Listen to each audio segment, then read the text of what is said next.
La invitación llegó en un sobre de color crema, grueso y caro, con olor a perfume de diseñador y a dinero de toda la vida. Dentro, unas letras en relieve anunciaban la reunión familiar de los Elizondo en la finca de San Pedro Garza García, Nuevo León. Durante años, había tirado estas invitaciones a la basura sin pensarlo dos veces. Pero esta vez, la deslicé en mi bolso y sonreí. Verás, mi familia había pasado décadas tratándome como a una fracasada. La prima pobre que vivía en apartamentos de alquiler mientras ellos poseían mansiones. La mujer divorciada sin una carrera de verdad. Aquella de la que susurraban en las cenas de Navidad y compadecían en las bodas. No tenían ni idea de lo que yo había estado construyendo en silencio. Y este año, por fin estaba lista para mostrarles la verdad. La familia Elizondo siempre había sido lo que la gente de Nuevo León llamaba dinero de toda la vida, aunque la realidad era más complicada. Mi abuelo construyó su fortuna en el sector inmobiliario comercial durante la década de 1970, comprando centros comerciales y edificios de oficinas cuando nadie los quería. Me enseñó que la riqueza significaba responsabilidad, que los edificios estaban destinados a albergar comunidades, no solo a cobrar cheques de alquiler. Pero cuando falleció, esa filosofía murió con él. Mis tías y tíos convirtieron el apellido familiar en una competición. ¿Quién tenía la casa más grande en San Pedro? ¿Los hijos de quién asistían a los mejores colegios privados? ¿Las fotos de las vacaciones de quien en Tulum conseguían más, me gusta, en las redes sociales? El estatus se convirtió en oxígeno. Y si no podías demostrar tu valía con encimeras de mármol y coches de lujo, simplemente no importabas. Aprendí esto muy pronto. A los 12 años, me presenté a la cena de Navidad con un suéter de Soriana mientras mi prima Regina llevaba uno de Burberry. Tía Marcela llevó a mi madre a un lado y susurró, lo suficientemente alto como para que yo lo oyera, que era vergonzoso, que teníamos que esforzarnos más. Mi madre lloró en el coche de camino a casa. Ese día decidí que su aprobación no valía la pena, pero eso no impidió que me recordaran, año tras año, que no había estado a la altura. Cuando dejé la Facultad de Derecho para estudiar desarrollo inmobiliario, lo llamaron una rendición. Cuando me divorcié a los 29, tía Marcela dijo que había malgastado mi única oportunidad de tener estabilidad.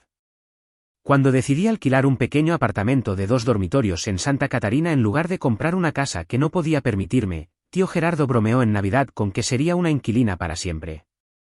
Nadie me preguntó a qué dedicaba mi tiempo. Nadie se preguntó por qué asistía a todas las reuniones de la Junta de Urbanismo de 3 municipios o por qué pasaba los fines de semana recorriendo propiedades abandonadas con contratistas que me doblaban la edad. Veían mis abrigos de tiendas de segunda mano y mi Honda de 10 años y daban por hecho que estaba pasando apuros. Y yo les dejé pensar eso, porque sus suposiciones se convirtieron en mi armadura. Cuanto menos esperaban, menos interferían. Este año, sin embargo, algo había cambiado. Había pasado los últimos 6 años construyendo inmobiliaria roca blanca de la nada. Había adquirido 7 propiedades, renovado docenas de unidades y creado viviendas asequibles en comunidades que las necesitaban desesperadamente. Mi empresa era pequeña pero rentable. Y lo que es más importante, representaba algo más allá de los márgenes de beneficio. 3 años atrás, había realizado la compra más importante de mi carrera, un complejo de apartamentos recién renovado en San Pedro llamado Residencial Elizondo. La ironía no se me escapaba.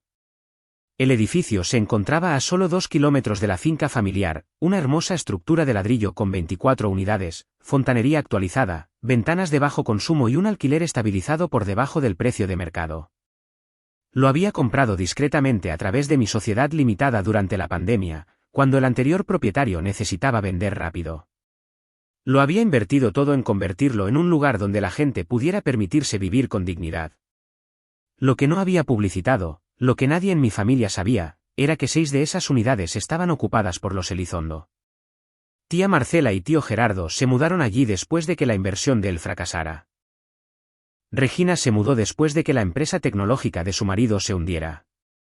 Incluso mis padres se trasladaron allí discretamente cuando el fondo de jubilación de mi padre sufrió un duro golpe durante la caída del mercado. No tenían ni idea de que su casera era yo. La empresa de gestión se encargaba de todo. Los cheques del alquiler iban a una dirección corporativa. Las solicitudes de mantenimiento eran atendidas por el personal. Había mantenido la distancia intencionadamente, no por rencor, sino porque sabía que en el momento en que descubrieran la verdad, todo cambiaría. Ahora, de pie en mi oficina con aquella invitación de color crema en la mano, me di cuenta de que estaba lista para ese cambio. No porque quisiera venganza, sino porque por fin no tenía miedo. Después de años de ser invisible, estaba lista para ser vista. No como la fracasada que imaginaban, sino como la mujer en la que me había convertido. Y así, decidí asistir a la reunión. Llegué 30 minutos tarde a propósito, lo suficientemente tarde como para que el champán fluyera y las inhibiciones se hubieran relajado, pero lo suficientemente temprano como para hacer una entrada. La finca de los Elizondo tenía exactamente el mismo aspecto que recordaba: extensos jardines verdes, columnas blancas, un camino de grava bordeado de vehículos de lujo. Un Tesla, 2 Mercedes, un Porsche Cayenne y el ridículo Range Rover del tío Gerardo que, según él, era para todoterreno, pero que nunca había visto el barro. Aparqué mi modesto sedán híbrido más abajo en la calle y recorrí el resto del camino a pie. Mi vestido azul marino era sencillo, comprado en un outlet de Palacio de Hierro. Mis sandalias eran de una tienda departamental. Llevaba el pelo recogido en un moño bajo. Tenía exactamente el aspecto que esperaban, la pariente pobre que no podía permitirse nada mejor. La fiesta estaba montada en el jardín trasero, bajo unos toldos blancos adornados con luces. Todo el mundo parecía bronceado y pulcro, vestidos con lo que la invitación había denominado formal de verano, sacos de lino, vestidos de verano con flores, gafas de sol caras sobre cabellos perfectamente iluminados. Estaban de pie en grupos, riendo demasiado alto, con las copas de vino reflejando el sol de la tarde. Tía Marcela fue la primera en verme. Sus ojos se abrieron de par en par por la sorpresa antes de componer rápidamente una sonrisa que no le llegó a los ojos. Sofía, Dios mío. No estábamos seguros de que fueras a venir. ¿Tuviste que pedir tiempo libre en el trabajo? Dijo la palabra, trabajo, como si fuera algo pintoresco y ligeramente embarazoso. Conseguí encajarlo, respondí con calma.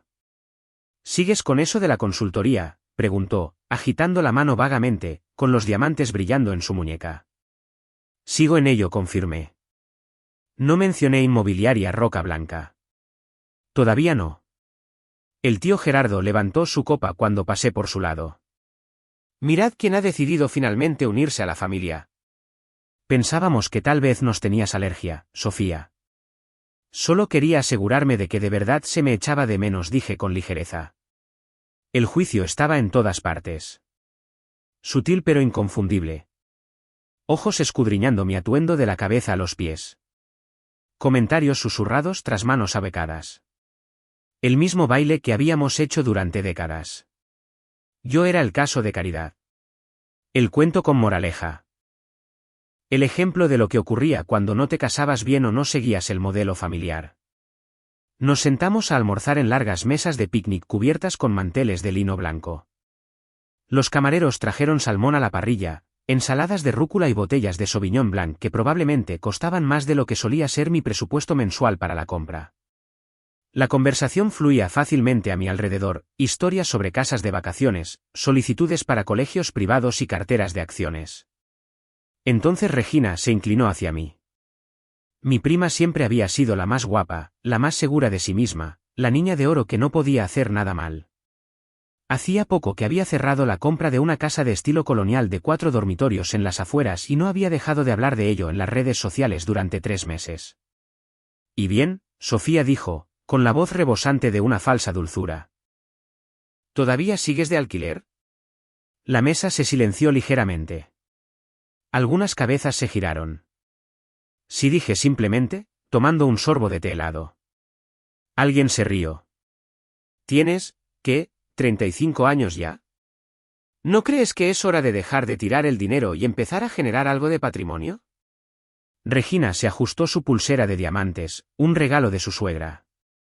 En serio, Sofía, tienes que madurar e invertir en tu futuro. Alquilar es simplemente quemar el dinero. Otro primo intervino. El mercado inmobiliario está de locos ahora mismo. Si no tienes ya una propiedad, estás básicamente fuera del juego para siempre. Dejé mi vaso lentamente. Todos me miraban ahora, esperando que me encogiera, que pusiera excusas, que interpretara el papel que me habían escrito hacía años. En lugar de eso, me incliné hacia adelante y sonreí. Tenéis toda la razón, dije con calma. El mercado está difícil. Por eso decidí adoptar un enfoque diferente. Regina enarcó una ceja. ¿A qué te refieres? Hice una pausa, dejando que el silencio se alargara lo justo para incomodarlos. En lugar de comprar una casa, dije lentamente, compré el edificio. Los tenedores se congelaron en el aire. Las copas de vino se detuvieron en los labios. Las risas cesaron al instante. ¿Qué edificio?, preguntó tía Marcela, con voz aguda. Me giré y señalé a través del jardín hacia la fila de casas adosadas de ladrillo que se veían a lo lejos, aquellas donde ahora vivía la mayor parte de mi familia. Ese de ahí, dije. Residencial Elizondo. Cada una de las unidades. El silencio que siguió fue absoluto. Hasta los pájaros parecieron dejar de cantar. Los rostros que habían estado sonrojados por el vino y la risa se pusieron pálidos. La boca de Regina se abrió y se cerró como si intentara formar palabras, pero hubiera olvidado cómo funcionaba el lenguaje. Estás bromeando, dijo finalmente tía Marcela, forzando una risa frágil. Sofía, eso no es gracioso. No estoy bromeando, respondí con calma. El tío Gerardo se inclinó hacia adelante, su expresión cambiando de la diversión a la sospecha. ¿Nos estás diciendo que eres la dueña de Residencial Elizondo? ¿El complejo entero? A través de mi empresa, Inmobiliaria Roca Blanca. Compré la propiedad en octubre de 2020 durante la caída del mercado. Renovamos las 24 unidades, actualizamos los sistemas eléctricos, sustituimos la fontanería, instalamos ventanas de bajo consumo y contratamos a contratistas locales para el trabajo. La voz de Regina salió estrangulada. ¿Estás diciendo que compraste ese edificio? ¿Entero? Asentí. Lo cerré hace 3 años. Eso es imposible, susurró. Todavía estabas alquilando ese apartamento diminuto. No tenías esa cantidad de dinero. No publicité lo que estaba haciendo, dije. Estaba ocupada construyendo algo real en lugar de publicarlo en Instagram. La puya dio en el blanco. Regina se estremeció. Ahora todos estaban haciendo cálculos, rebobinando años de reuniones familiares, intentando reconciliar a la mujer que habían despreciado con la realidad que tenían delante. Recordaban la superficie, mis muebles de segunda mano, mi coche práctico, mi ausencia en los almuerzos de su club de campo. Pero nunca habían preguntado por las noches en vela, las reuniones de urbanismo, las propiedades que estaba adquiriendo y mejorando en silencio. Entonces, te pagamos el alquiler a ti, la voz de Regina era apenas audible, cargada de humillación. Indirectamente, sí. A través de la empresa de gestión. Mantuve mi propiedad en privado por esta misma razón. No quería que se convirtiera en un espectáculo. El peso de esa declaración se posó sobre la mesa como una niebla. Cada cheque de alquiler que habían escrito, cada solicitud de mantenimiento que habían enviado, cada renovación de contrato que habían firmado había aterrizado silenciosamente en mi escritorio. La prima a la que habían compadecido durante años era su casera. El rostro de tía Marcela había pasado de pálido a rojo. Esto es manipulación. Nos lo has ocultado deliberadamente. Mantuve mis negocios en privado, corregí. Hay una diferencia. Y, francamente, a ninguno de vosotros le importó lo suficiente como para preguntar qué estaba haciendo realmente con mi vida. Simplemente asumisteis que estaba fracasando porque no estaba representando el éxito de la manera que esperabais. El tío Gerardo se aclaró la garganta, intentando claramente recuperar algo de control. Bueno, ¿y qué piensas hacer ahora? ¿Subirnos el alquiler? ¿Desahuciarnos? ¿Por qué iba a hacer eso?, pregunté sinceramente. Sois buenos inquilinos. Pagáis a tiempo, la mayoría de las veces. Cuidáis de las unidades. Prefiero inquilinos estables y a largo plazo. Es mejor para todos. Regina golpeó su vaso contra la mesa, y el vino se derramó por el borde. Entonces, ¿cuál era el sentido de todo esto? ¿Solo querías humillarnos? La miré de verdad, y sentí algo inesperado. No ira, sino tristeza. No, Regina. Quería que me vierais. Que me vierais de verdad. No la versión que inventasteis para sentiros superiores, sino la persona real que ha estado aquí todo el tiempo.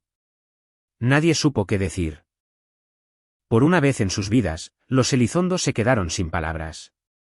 Me levanté lentamente, coloqué mi servilleta sobre la mesa y sonreí. Disfrutad del almuerzo. El salmón tiene una pinta maravillosa. Mientras me alejaba, oí a tía Marcela susurrar a alguien, esa chica no es quien pensábamos que era. Tenía razón. Y solo estaban empezando a comprender lo poco que en realidad sabían sobre la mujer a la que habían pasado años subestimando. La revelación fue solo el principio. Lo que vino después lo cambiaría todo.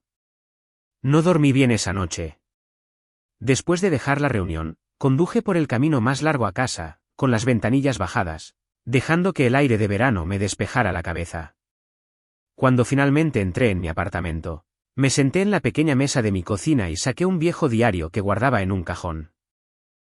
Dentro había una carta doblada con la letra de mi madre, escrita la semana en que dejé la facultad de Derecho. Sofía, este no es el camino que habíamos imaginado para ti. Estamos preocupados. El sector inmobiliario es inestable. El derecho es una profesión. Por favor, ten cuidado de no desperdiciar tu potencial. No la culpaba por haberla escrito. En nuestra familia, el valor se medía en títulos y diplomas, en cosas de las que podías presumir en las cenas. Mi madre había pasado toda su vida intentando encajar en ese molde. Y quería protegerme de lo que ella veía como un fracaso. Pero nunca había entendido que yo no estaba huyendo del potencial. Estaba corriendo hacia algo que ella no podía ver. La verdad era que mi viaje comenzó entre los escombros de mi divorcio. A los 29 años, salí de un matrimonio sin casi nada. Mi exmarido se quedó con la casa, los muebles, la vida que habíamos construido juntos. Me mudé a un apartamento diminuto en Santa Catarina con una maleta y una cuenta bancaria con 50.000 pesos. La mayoría de la gente lo habría llamado tocar fondo. Yo lo llamé libertad. Por primera vez en mi vida, nadie me observaba. Nadie me juzgaba. A nadie le importaba lo que hiciera a continuación. Y así empecé a aprender. Me matriculé en cursos de desarrollo inmobiliario en el Instituto Comunitario. Me ofrecí como voluntaria en organizaciones locales sin ánimo de lucro de vivienda. Me presenté en las reuniones de la Junta de Urbanismo y me senté en la última fila, tomando notas mientras los promotores discutían sobre variaciones y bonificaciones de densidad. Acompañé a administradores de propiedades e hice 1000 preguntas. Leí todos los libros que pude encontrar sobre estrategia de inversión, ley de arrendamiento y gestión de la construcción. Para cuando tenía 31 años, había ahorrado lo suficiente para la entrada de mi primera propiedad, un dúplex en ruinas en Apodaca que nadie más quería. El tejado goteaba. Las tuberías eran antiguas. El anterior propietario lo había dejado abandonado durante 2 años, pero yo vi potencial. Viví en una mitad y alquilé la otra. Aprendí a reparar paneles de yeso, a cambiar grifos y a negociar con contratistas que pensaban que podían cobrar de más a una mujer que no sabía del tema. Cometí errores. Pagué de más por los materiales. Confié en las personas equivocadas. Pero aprendí rápido y reinvertí hasta el último peso de beneficio. Durante 6 años, no me tomé vacaciones. No comí en restaurantes a menos que pagara a otra persona. Conduje mi Honda hasta que el cuentakilómetros marcó 300.000 kilómetros. Mientras mis primas publicaban fotos desde la Toscana y el Valle de Napa, yo recorría obras en construcción con botas con punta de acero, revisaba presupuestos en cafeterías y asistía a reuniones del ayuntamiento hasta la medianoche. No tenían ni idea. Y nunca se lo conté porque, en el momento en que empezara a hacer algo inesperado, se habría convertido en un objetivo. Habrían encontrado formas de menospreciarlo, de convertir mi éxito en un chiste. Así que construí en silencio. A los 33, había reformado y vendido 3 propiedades y era dueña de 2 pequeños edificios de apartamentos. A los 35, había establecido Inmobiliaria Roca Blanca como una empresa legítima con una reputación de desarrollo ético y vivienda centrada en la comunidad. Y entonces llegó la pandemia. Mientras el mundo entraba en pánico, yo vi una oportunidad. Los precios de las propiedades cayeron. Los vendedores estaban desesperados y Residencial Elizondo salió al mercado a un precio que por fin podía permitirme. Cuando vi la dirección, se me revolvió el estómago. Hice una comprobación de antecedentes de los inquilinos y descubrí que mi tía, mi tío, mi prima, incluso mis padres vivían allí. Todos se habían mudado a un lugar más pequeño en silencio, demasiado orgullosos para decirle a nadie de la familia que estaban pasando apuros. Podría haberme echado atrás, pero en lugar de eso, compré el edificio, no para atraparlos o controlarlos, sino para protegerlos. Los aumentos de alquiler en esa zona estaban expulsando a los residentes de toda la vida. No quería que eso le pasara a mi familia, aunque hubieran pasado años haciéndome sentir pequeña. Estabilicé los alquileres. Amplié las renovaciones de los contratos. Absorbí discretamente los costes de reparación que podría haber repercutido en los inquilinos. Y nunca dije una palabra hasta ahora. Hasta que por fin fui lo suficientemente fuerte como para dejarles ver lo que había construido. No por su aprobación, sino por mi propia paz. 3 días después de la reunión, mi administradora de propiedades llamó. Su voz era vacilante, como si se disculpara. Sofía, tenemos una situación con la unidad 3. El cheque del alquiler de tía Marcela ha vuelto a ser devuelto. Es la tercera vez en 6 meses. Lleva 2 meses de retraso. Cerré los ojos y me recliné en la silla de mi oficina. Por supuesto que sí. Tía Marcela, que había pasado décadas haciendo alarde de su riqueza y juzgando las decisiones financieras de los demás, se estaba ahogando en silencio. ¿Ha dicho algo?, pregunté. Está avergonzada. Ha estado evitando nuestras llamadas. Pensé en todas las veces que había hecho comentarios sobre mi ropa, mi coche, mis decisiones. Pensé en la forma en que le susurró a mi madre en Navidad que estaba desperdiciando mi vida. Podría haber utilizado este momento para demostrar algo, para dejar que sintiera el peso de su propio juicio. En lugar de eso, dije, cubre su alquiler durante los próximos 6 meses. Llámalo un programa de asistencia temporal por dificultades. No menciones mi nombre. Solo dile que ha sido seleccionada basándose en su antigüedad y su historial de pagos. Hubo un silencio al otro lado de la línea. ¿Estás segura?, preguntó mi administradora. No estoy aquí para castigar a la gente, dije en voz baja. Estoy aquí para mantenerlos alojados. Esa misma semana, Regina se puso en contacto. Envió un breve correo electrónico con el asunto, ¿podemos hablar? Casi lo ignoro. Pero la curiosidad pudo más. Le envié un enlace de videollamada. Apareció en la pantalla sin maquillaje, con el pelo recogido, con un aspecto más vulnerable del que jamás le había visto. Te debo una disculpa, dijo antes de que yo pudiera siquiera saludar. No me esperaba ninguna, respondí con sinceridad. Bueno, te la mereces. Te he buscado. Inmobiliaria Roca Blanca, tus proyectos, el trabajo que has hecho. No tenía ni idea, Sofía, y siento haberte tratado como si no importaras. Su voz se quebró en la última palabra. Gracias por decir eso, dije. Dudó y luego preguntó, ¿crees que la gente como yo puede cambiar? Consideré la pregunta cuidadosamente. Eso depende. ¿Estás dispuesta a desaprender todo lo que te hizo sentir superior? Asintió lentamente. Creo que ya he empezado. Unos días más tarde, se presentó en mi oficina con un cuaderno y un café. Quiero aprender lo que haces, dijo. ¿Cómo lo haces? No para competir contigo, sino porque quiero construir algo que realmente importe. Le entregué una pila de informes de opinión de los inquilinos de nuestras propiedades. Lee esto, dije. Cada uno de los comentarios. Entiende a quién estás sirviendo. No solo sus quejas, sino sus vidas. Parecía sorprendida. ¿Nada de hojas de cálculo? Todavía no. Primero, aprendes a preocuparte. Luego, aprendes los números. Al final de la semana, Regina era diferente. Seguía siendo aguda, seguía siendo segura de sí misma, pero de alguna manera más suave. Hacía preguntas reales sobre las leyes de urbanismo, el control de alquileres, el desarrollo sostenible. Leyó sobre fideicomisos de tierras comunitarias y modelos de vivienda asequible. Una tarde, levantó la vista del mapa de planificación de la ciudad que tenía en la pared. Cuando nos dijiste que eras la dueña del edificio, pensé que solo querías restregárnoslo por la cara, admitió. ¿Y ahora?, pregunté.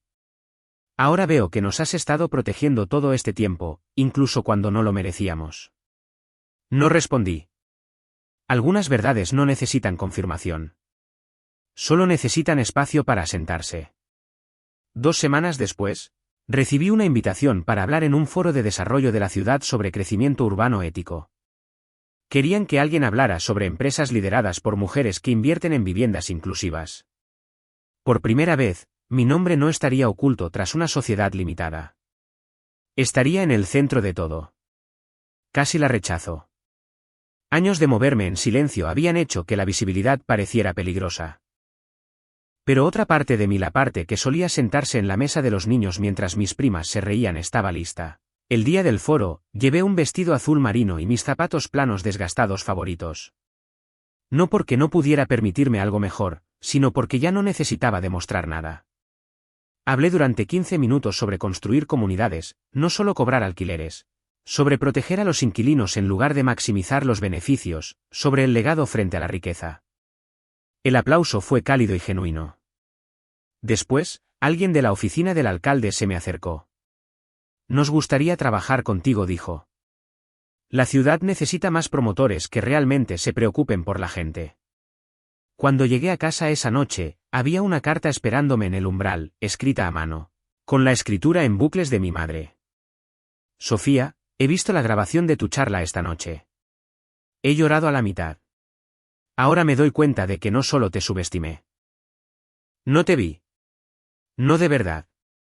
Estaba demasiado centrada en quién pensaba que deberías ser como para apreciar en quién te estabas convirtiendo. Tu padre y yo estamos muy orgullosos. Siempre deberíamos haberlo estado. Con amor, mamá. La leí 2 veces, luego la doblé con cuidado y la puse en la caja donde guardaba mis viejos planos y cuadernos. El fin de semana siguiente, celebramos nuestro primer evento de agradecimiento a los inquilinos en el jardín comunitario cerca de Residencial Elizondo. Guirnaldas de luces, música, comida, risas. Regina ayudó a organizarlo. Mis padres vinieron, trayendo brownies caseros. Incluso tía Marcela apareció. Mientras estaba de pie en una pequeña plataforma bajo el dosel de luces, miré a la multitud. Familias, vecinos, personas que confiaban en mí para sus hogares. El verdadero éxito no se trata de metros cuadrados o etiquetas de precio, dije. Se trata de tejados reparados y pasillos seguros. Se trata de vecinos que se conocen por su nombre. Solía pensar que el legado era algo que se heredaba. Ahora sé que es algo que se crea, ladrillo a ladrillo, contrato a contrato, historia a historia. El aplauso fue suave pero real. Más tarde, mientras el evento terminaba, tía Marcela se me acercó en voz baja. Me he enterado de lo que hiciste con el alquiler, dijo, con voz insegura. Gracias. Y siento cómo te tratamos. Asentí. Gracias por decir eso. Hizo una pausa y luego añadió, tu abuelo estaría orgulloso, ¿sabes? Sonreí. Eso espero. Esa noche, volví a mi antiguo apartamento y me senté en el suelo. Abrí mi cuaderno y escribí, el legado no está en el nombre del edificio, sino en las vidas que hay dentro. No me propuse demostrarle a nadie que estaba equivocado. Me propuse demostrarme algo a mí misma. Que la amabilidad no es debilidad. Que el trabajo silencioso importa. Y al final, no necesitaba que ellos me vieran. Solo necesitaba ser yo misma. Si esta historia te ha conmovido, me encantaría conocer tu opinión en los comentarios. Y si crees en la construcción de legados que importan, suscríbete para más historias como esta.